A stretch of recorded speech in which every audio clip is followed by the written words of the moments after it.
कहानी की शुरुआत होती है जहाँ पर पहली बार एक लड़की बिना अंडरवियर के सो रही थी। जब ये लड़की गहरी नींद में थी तभी कोई इसका ब्लैंकेट खींच लेता है। इस चीज से उसकी आंख खुल जाती है और जैसे ही वो चेक करने के लिए उठती है तभी कोई पीछे से उसके बालों को पकड़कर उसे बेड पर पटक देता है। और ऐसा करने वाला कोई और नहीं बल्कि खुद उसका पिता था। लड़की अपने पिता से पूछती है कि क्या बात है, लेकिन उसका पिता उसे कोई जवाब नहीं देता और अपनी बेटी के शरीर पर गंदी नजर डालता है। इसके बाद वो अपने चेहरे को अपनी बेटी के सामने लेकर आता है और उससे बोलता है कि मेरी बेटी कितनी बड़ी हो गई है। अब लड़की अपने बाप के मुंह से ऐसी बातें सुनकर डर जाती है। इसके बाद वो लड़की के बालों को छोड़कर उसके चेहरे को छूने लगते हैं। अब लड़की इससे डरकर रोने लगती है। अब ये लड़की समझ नहीं पा रही थी कि उसके साथ ये हो क्या रहा है और तभी इसके पिता यहाँ से चले जाते हैं। खैर अब अगली सुबह उस लड़की की माँ खाना बना रही होती है। उस लड़की का नाम मैरी था। वो यहाँ पर सोच रही थी कि कल रात को मेरे साथ जो हुआ क्या मुझे वो अपनी माँ को बताना चाहिए। तभी उसकी बहन भी सीढ़ियों से नीचे आ जाती है और उसका भाई भी टेबल पर आकर बैठ जाता है। तभी उसके पिता भी यहाँ पर आकर बैठ जाते हैं और ऐसा बिहेव कर रहे थे जैसे कल रात कुछ उन्होंने किया ही ना हो। मैरी सोचती है कि कल रात तो ये मुझे बड़ी बुरी तरह से देख रहे थे और आज ये इतने नॉर्मल कैसे हैं। इसलिए मैरी अपनी टेबल से उठती है और वहां से चली जाती है। तभी उसकी माँ यहाँ पर आकर खाना जोर से टेबल पर पटकती है। यहाँ किसी को भी समझ नहीं आ रहा था कि यहाँ हो क्या रहा है। यहाँ पर मोम बड़ी ही अजीब तरह से खाना खाती है जैसे उसने पिछले कई दिनों से खाना खाया ही ना हो। मोम को ऐसी हरकत करते देख उसके बच्चे डरने लगते हैं। अब उसका बेटा भी खाने को उगल देता है और कहता है खाने में बहुत नमक है और अब मोम उसी खाने को उठाकर पागलों की तरह खाने लगती है। अब यहाँ पर बात यह है कि इस फैमिली के साथ इतनी अजीब अजीब चीजें क्यों हो रही है।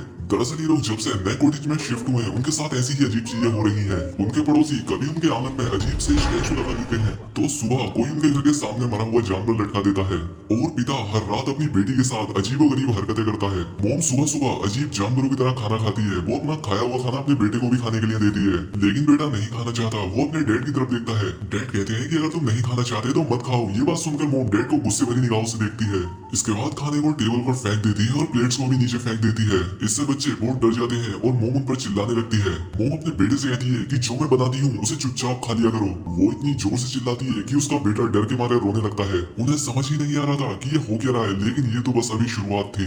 मैरी बाथरूम में गर्म पानी से नहा रही थी तभी उसके पास कोई आकर खड़ा हो जाता है। जब वो शीशे को साफ करती है तो वो डर जाती है। उसकी जुड़वा बहन उसे डरा देती है, लेकिन उसकी बहन उससे सिर्फ मजाक कर रही थी। इसके बाद ये दोनों बहनें अपने कमरे में चली जाती है जहाँ पर मेरी अपनी बहन को बताती है कि हर रात कैसे उसके डैड उसके रूम में आकर उसके साथ अजीबोगरीब हरकतें करते हैं। मैरी को ये बात सुनकर यकीन नहीं होता कि ये सब उसकी बहन के साथ भी हो रहा है। तभी उनके डैड भी वहाँ पर आ जाते हैं। ये दोनों बहनें जो आपस में बात कर रही थी इनके डैड ने भी वो सब सुन लिया था। यहाँ पर डैड उनसे कुछ पूछने लगते हैं और इतने में ही वो एक चाकू निकाल कर उन पर अटैक कर देते हैं। मैरी उन्हें धक्का देकर गिरा देती है और इसके बाद ये दोनों बहनें यहाँ से भाग जाती है। लेकिन तभी अचानक से फिर से उनके डैड उनके सामने आ जाते हैं और मैरी के बालों को पकड़ लेते हैं। वो कुछ देर के लिए इन दोनों को देखते हैं। इसके बाद मैरी को नीचे फेंक देते हैं। मैरी सीढ़ियों पर जाकर गिरती है और वहीं पर बेहोश हो जाती है। मैरी की बहन एना डर कर वहाँ से भागने लगती है। जब वो पीछे मुड़कर देखती है तो वो पाती है कि उसके डैड उसके पीछे नहीं आ रहे हैं। डैड स्टोरेज रूम में जाते हैं और वहाँ से एक बड़ा सा हथौड़ा लेकर बाहर आते हैं। दूसरी तरफ मैरी को भी होश आ जाता है और वो अपनी बहन को ढूंढने लगती है। तभी उसे लगता है कि उसके पीछे कोई है और जब वो पीछे मुड़कर देखती है तो वो पाती है कि उसके डैड हथौड़ा लेकर उसके पीछे खड़े थे। अब वो हथौड़ा लेकर मैरी पर हमला करने ही वाले होते हैं कि तभी एना जोर से चिल्लाती है जिससे डैड रुक जाते हैं। एना एक बेड से अपने डैड के मुंह पर जोर से मारती है, लेकिन उसके डैड को कुछ भी नहीं होता और इसके बाद वो उस पर भी हथौड़े से हमला करते हैं। लेकिन एना नीचे झुक जाती है और हथौड़ा दरवाजे पर लग जाता है। तभी नीचे से एक जानी पहचानी सी आवाज आती है। वो आवाज किसी और की नहीं होती बल्कि उनके डैड की थी जो कि ऊपर आ रहे थे। डैड की आवाज सुनकर ये आदमी हथौड़े को नीचे फेंककर दूसरे रूम में चला जाता है। तभी डैड ऊपर आते हैं जो कि काफी डरे हुए थे। वो अपनी बेटियों को देखते हैं जो कि उनसे डरकर पीछे हट रही थी। डैड का पैर हथौड़े पर आता है और वो उस दीवार पर हुआ बड़ा सा छेद भी देखते हैं। डैड अपनी बेटियों से कहते हैं कि क्या तुम दोनों यहाँ पर लड़ाई कर रही थी, लेकिन वो दोनों कोई जवाब नहीं देती और तभी उनका भाई अपने कमरे से निकलकर यहाँ पर आता है। मैरी और एना उसे वहाँ से भागने के लिए कहती है और तभी एक औरत उस हथौड़े को उठा लेती है जो कि उनकी माँ थी। उनके डैड मुड़कर अपनी वाइफ को देखते हैं जो कि उनके पास आती है और अचानक से उन पर हमला करने लगती है। डैड उसे रोकने की कोशिश भी करते हैं लेकिन वो उसे धक्का मारकर गिरा देती है। यहाँ पर मोम बहुत ही एविल सी स्माइल करती है और टूटे हुए कांच पर पैर रखकर अपने रूम में चली जाती है। तभी नीचे से फिर से एक औरत की आवाज आती है जो कि और कोई नहीं बल्कि इनकी असली मोम थी। वो ऊपर आती है और इन सबसे पूछती है कि यहाँ क्या हो रहा है, लेकिन सब उनसे डरने लगते हैं। डैड डरते हुए रूम का दरवाजा खोलते हैं लेकिन रूम में कोई भी नहीं होता, पर डैड फ्लोर पर पड़े हुए हथौड़े को देखते हैं। इसके बाद मोम अपनी बेटियों के पास जाती है और उनसे पूछती है कि क्या हुआ, लेकिन एना और मेरी अपनी मोम से डर रही थी। अब अगले दिन डैड अपने भाई को घर बुलाते हैं। उनका भाई चर्च का एक फादर था। अगले दिन वो इनके घर आता है। फादर उन्हें ऐसी ही अजीब घटनाओं के बारे में बताता है, लेकिन उसका बड़ा भाई इस सब पर विश्वास नहीं करता था। रात को ये लोग डिसाइड करते हैं कि ये लोग सभी एक रूम में एक साथ सोएंगे। आधी रात में उनके छोटे बच्चे को टॉयलेट आती है और वो बिना किसी को परेशान किए खुद अकेला ही बाथरूम में चला जाता है। तभी हूबहू उसके जैसा दिखने वाला बच्चा रूम में आता है। वो बच्चा एक चाकू उठाता है और अजीब सी स्माइल करता है। वो फादर को मारना चाहता था लेकिन वो उसे नहीं मारता। ऐसा लग रहा था जैसे उसे किसी चीज ने रोक दिया हो। तभी फादर अपनी आंख खोलते हैं और फादर की वजह से ही ये लोग एक रात चैन की नींद ले पाए थे। अब क्योंकि फादर अकेले इस चीज से नहीं डर सकते थे इसलिए वो अपनी एक सीनियर की हेल्प मांगते हैं। सभी सीनियर आपस में बैठकर बात करते हैं कि आखिर इस फैमिली के साथ हो क्या रहा है और ये सभी लोग एक्सोर्सिज्म करने का प्लान बनाते हैं।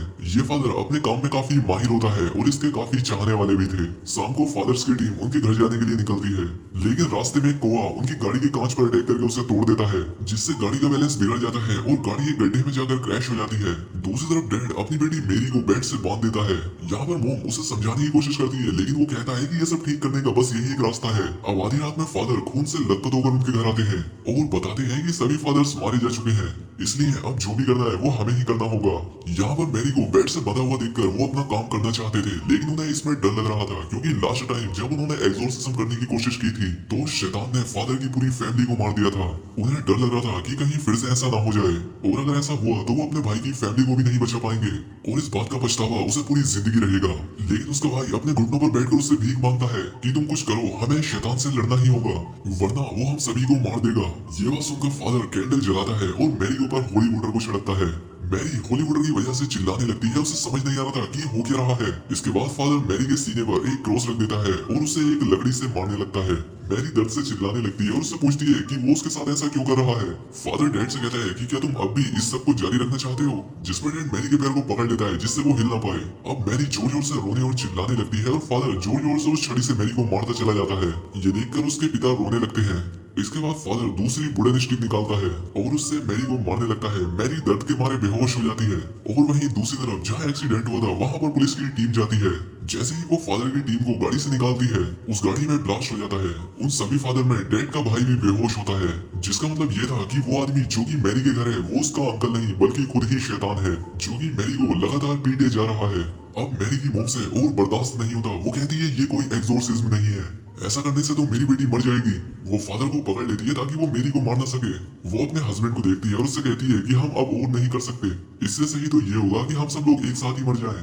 लेकिन तभी ये अपनी वाइफ को धक्का मार देता है और अपने भाई से रिचुअल कंटिन्यू करने को कहता है।